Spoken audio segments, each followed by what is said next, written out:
Hi all, welcome to BK808 cricket fever. അങ്ങനെ കുറച്ച് നാളുകൾ വീഡിയോസ് ഒന്നും ഇല്ലായിരുന്നു. അപ്പം ഇന്ന് വീണ്ടും IPL ആരംഭിക്കുകയാണ്. 2 ദിവസം കൂടിയുള്ള IPL-ന്. സോ IPL-ന്റെ വീഡിയോസ് നമ്മൾ അപ്ലോഡ് ചെയ്യുന്നതായിരിക്കും. ഫസ്റ്റ് തന്നെ ആദ്യത്തെ മാച്ച് നടക്കുന്നത് ഏദൻ ഗാർഡൻസ് കൊൽക്കത്തയിൽ വെച്ചാണ്. സോ അതിനെക്കുറിച്ചൊരു ഡീറ്റെയിൽ ആയിട്ടുള്ളൊരു വീഡിയോ ആണിത്. ഏദൻ ഗാർഡൻസിനെ കുറിച്ച് പറയുകയാണെങ്കിൽ കൊൽക്കത്ത നൈറ്റ് റൈഡേഴ്സിൻ്റെ ഹോം ഗ്രൗണ്ടാണ്. അതുപോലെ തന്നെ അവിടുത്തെ കപ്പാസിറ്റി എന്ന് പറയുന്നത് 68,000 ഉണ്ട്. ഇവിടുത്തെ ഫസ്റ്റ് IPL മാച്ച് നടക്കുന്നത് 2008-ലാണ്, ഏപ്രിൽ 20-ൽ. അന്ന് KKR-ഉം ഡെക്കാൻ ചാർജേഴ്സുമായിരുന്നു മത്സരം. ഫസ്റ്റ് ബാറ്റ് ചെയ്ത ഡെക്കാൻ ചാർജേഴ്സ് 110 റൺസിന് ഓൾ ഔട്ട് ആവുകയായിരുന്നു. എന്നാൽ കൊൽക്കത്ത നൈറ്റ് റൈഡേഴ്സ് 19 ഓവറിൽ 112-ന് 5 വിക്കറ്റ് നഷ്ടത്തിൽ 112 റൺസിന് കളി ജയിക്കുകയാണ് ഉണ്ടായത്. ഈ സ്റ്റേഡിയത്തിനെ കുറിച്ച് പറയുകയാണെങ്കിൽ ടോട്ടലായിട്ട് 93 IPL മാച്ചസ് ആണ് നടന്നിട്ടുള്ളത്. അതിൽ 38 എണ്ണം ഫസ്റ്റ് ബാറ്റ് ചെയ്തവരും 55 എണ്ണം സെക്കൻഡ് ബാറ്റ് ചെയ്തവരാണ് വിജയിച്ചിട്ടുള്ളത്. KKR-ന്റെ മാച്ചസിനെ കുറിച്ച് പറയുകയാണെങ്കിൽ 88 മാച്ചസ് ആണ് ഈ സ്റ്റേഡിയത്തിൽ നടന്നിട്ടുള്ളത്. അതിൽ 52 എണ്ണം KKR ആണ് വിജയിച്ചിട്ടുള്ളത്. ഇവിടുത്തെ ഒരു മൊത്തത്തിൽ പറയുകയാണെങ്കിൽ സെക്കൻഡ് ബാറ്റിംഗ് ചെയ്യുന്നവരാണ് കൂടുതലും വിജയിച്ചതായി കാണുന്നത്. ഹയസ്റ്റ് സ്കോർ എന്ന് പറയുന്നത് പഞ്ചാബ് കിങ്സിൻ്റെതാണ്. 262 റൺസാണ് പഞ്ചാബ് കിങ്സ് നേടിയത് 4 വിക്കറ്റ് നഷ്ടത്തിൽ. ലോവസ്റ്റ് സ്കോർ എന്ന് പറയുന്നത് RCB-യുടേതാണ്. 49 റൺസാണ് RCB ഓൾ ഔട്ട് ആയത്. 10 ഓവർ പോലും തികയ്ക്കുന്നതിന് മുമ്പ് RCB ഓൾ ഔട്ട് ആവുകയായിരുന്നു. ഇവിടുത്തെ ഒരു ഫസ്റ്റ് ഇന്നിങ്സിൻ്റെ ടോട്ടൽ ആവറേജ് സ്കോർ എന്ന് പറയുന്നത് 163 ആണ്. അതുപോലെ തന്നെ ഇവിടുത്തെ ഒരു പിച്ചിനെ കുറിച്ച് പറയുകയാണെങ്കിൽ കമ്പാരിറ്റീവ്ലി ഒരു ബാറ്റിംഗ് ഫ്രണ്ട്ലി പിച്ച് തന്നെയാണ്. സ്പെഷ്യലി IPL 2020-ലൊക്കെ ഒരു ബാറ്റിംഗ് ഫ്രണ്ട്ലി പിച്ചാണ് കൊൽക്കത്തയിലെ ഏദൻ ഗാർഡൻസ് എന്ന് പറയുന്നത്. ഇവിടുത്തെ ഒരു ഫ്ലാറ്റ് സർഫസ് ആണ്. അതുപോലെ തന്നെ ബൗൺസും ഉണ്ടാകാറുണ്ട്. എന്നിരുന്നാലും വിക്കറ്റും കിട്ടാറുണ്ട് ബൗളേഴ്സിന്.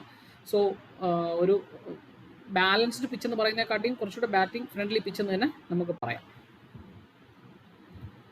പിന്നെ ഇവിടുത്തെ ഒരു ബൗണ്ടറി ഡയമെൻഷൻ നോക്കുകയാണെങ്കിൽ സ്ട്രൈറ്റ് 75 മീറ്റേഴ്സാണ് ഉള്ളത്. എന്നാൽ ബാക്ക് 55 മീറ്റേഴ്സേ ഉള്ളൂ.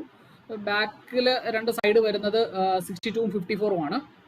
എന്നാൽ ലെഫ്റ്റ് സൈഡ് വരുമ്പോൾ 73-ഉം 76-ഉം, റൈറ്റ് സൈഡിൽ 61-ഉം 71-ഉം ആണ് വരുന്നത്. അതുപോലെ തന്നെ ഇവിടുത്തെ ഒരു ടോട്ടൽ ഒരു ബാറ്റിംഗ് ലൈനപ്പ് ഒക്കെ നോക്കുകയാണെങ്കിൽ പിന്നെ നമ്മുടെ കൂടുതൽ സെഞ്ചുറീസ് എടുത്തിട്ടുള്ളത് ഫസ്റ്റ് സെഞ്ചുറി ഏറ്റവും കൂടുതൽ റൺസ് നേടിയിട്ടുള്ളത് പടിറ്ററാണ്. 112 റൺസാണ്. പിന്നെ Jayawardene, Rohit Sharma, Chris Gayle, Brook, Virat Kohli, Sunil Narine, J Buttler, അതുപോലെ തന്നെ ജെ ബാരിസ്റ്റോ എന്നിവരൊക്കെയാണ് ഇവിടെ സെഞ്ചുറി നേടിയിട്ടുള്ള താരങ്ങൾ എന്ന് പറയുന്നത്.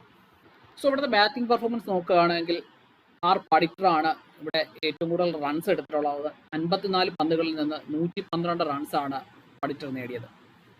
അത് RCB വേഴ്സസ് ലക്നോ ആയിരുന്നു മാച്ച്. 2022-ലാണ് മാച്ച് നടന്നത്.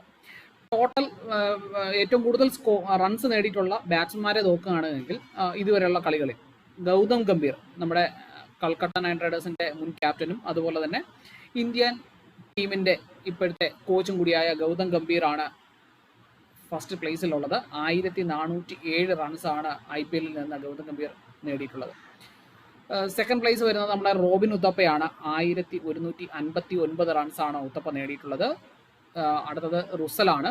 റുസൽ 956 റൺസും അതുപോലെ തന്നെ യൂസഫ് പത്താൻ 861 റൺസുമാണ് നേടിയിട്ടുള്ളത്. അടുത്ത ബൗളിംഗ് പെർഫോമൻസിനെ കുറിച്ച് പറയുകയാണെങ്കിൽ നമ്മുടെ സുനിൽ നരൈനാണ്. ഒരു മാച്ചിൽ നിന്ന് 5 വിക്കറ്റിന് 19 റൺസ് വിട്ടുകൊടുത്ത 5 വിക്കറ്റാണ് സുനിൽ നരൈൻ നേടിയത്. പഞ്ചാബിനോട് ആയിരുന്നു മത്സരം നടന്നത്. ടോട്ടൽ വിക്കറ്റിലും സുനിൽ നരൈൻ തന്നെയാണ് മുന്നിൽ. 69 വിക്കറ്റാണ് സുനിൽ നരൈൻ ഏദൻ ഗാർഡൻസിൽ നിന്ന് സ്വന്തമാക്കിയിട്ടുള്ളത്. സെക്കൻഡ് സ്ഥാനമുള്ളത് നമ്മുടെ മുംബൈയുടെ ബൗളറായ പീയൂഷ് ചൗളയാണ്. അതിനുശേഷം റുസലാണ്. പീയൂഷ് ചൗള 43 വിക്കറ്റാണ് നേടിയിട്ടുള്ളത്. റുസൽ 39, ഷക്കീബ് അൽ ഹസൻ 21 വിക്കറ്റും കുൽദീപ് യാദവ് 21 വിക്കറ്റുമാണ് നേടിയിട്ടുള്ളത്. 2024-ലെ IPL നോക്കുകയാണെങ്കിൽ 7 മാച്ചസാണ് ഏദൻ ഗാർഡൻസിൽ നടന്നത്. അതിൻ്റെ ടോട്ടൽ ഒരു നോക്കുകയാണെങ്കിൽ കൂടുതലും സെക്കൻഡ് ബാറ്റിംഗ് ചെയ്തവരാണ് വിജയിച്ചതായി കണ്ടിട്ടുള്ളതും. ഫസ്റ്റ് കളി തന്നെ കൽക്കട്ടയും സൺറൈസേഴ്സ് ഹൈദരാബാദും കൂടെ ആയിരുന്നു. കൽക്കട്ട 208 റൺസിന് 7 വിക്കറ്റിന് നേടിയപ്പോൾ സൺറൈസേഴ്സ് ഹൈദരാബാദ് 204 റൺസ് നേടുകയാണ് ചെയ്തത്. കൽക്കട്ടയാണ് ആ കളി വിജയിച്ചത് 4 റൺസിന്.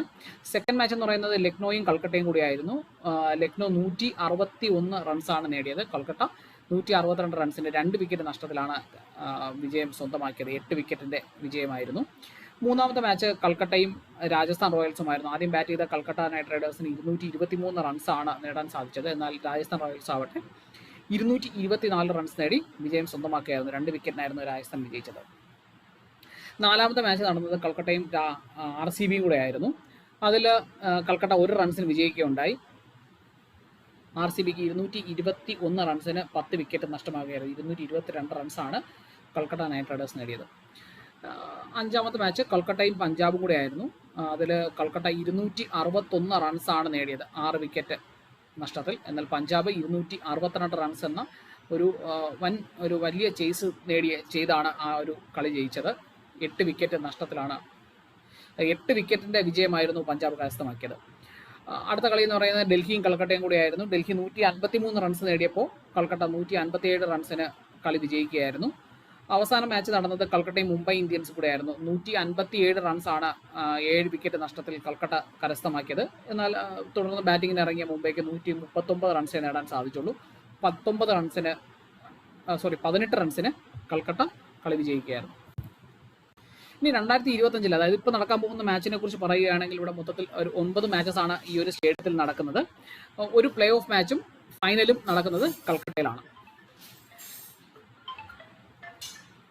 മാച്ച് 1 എന്ന് പറയുന്നത് സ്റ്റാർട്ടിംഗ് മാച്ച് തന്നെ കൽക്കട്ടയിലാണ് നടക്കുന്നത്. മാർച്ച് 22-ാം തീയതിയാണ്. കൽക്കട്ട വേഴ്സസ് RCB ആണ്. സെക്കൻഡ് മാച്ച് എന്ന് പറയുന്നത് കൽക്കട്ട വേഴ്സസ് ഹൈദരാബാദാണ്, ഏപ്രിൽ 3-ാം തീയതി. ഏപ്രിൽ 6-ാം തീയതി കൽക്കട്ട വേഴ്സസ് ലക്നോ ആണ്.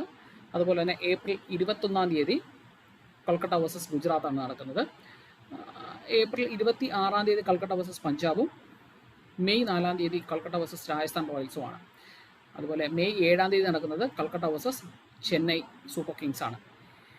മെയ് 23-ാം തീയതി പ്ലേ ഓഫിലെ ലാസ്റ്റ് മത്സരം നടക്കുന്നത് നമ്മുടെ ഏദൻ ഗാർഡൻസിലാണ്. അതുപോലെ തന്നെ ഫൈനൽ മാച്ച് മെയ് 25-ാം തീയതി നടക്കുന്നതും ഏദൻ ഗാർഡൻസിലാണ്. സോ കൽക്കട്ട വരുമോ ഇല്ലയോ, എന്താണ് നിങ്ങൾ പ്രതീക്ഷിക്കുന്നത്? ഫൈനലിൽ കൽക്കട്ട വരുമോ അതോ കൽക്കട്ട തന്നെ ഇത്തവണ കപ്പ് കരസ്ഥമാക്കുമോ? എന്താണ് നിങ്ങളുടെ അഭിപ്രായം? കമൻറ്റ് രേഖപ്പെടുത്തുക.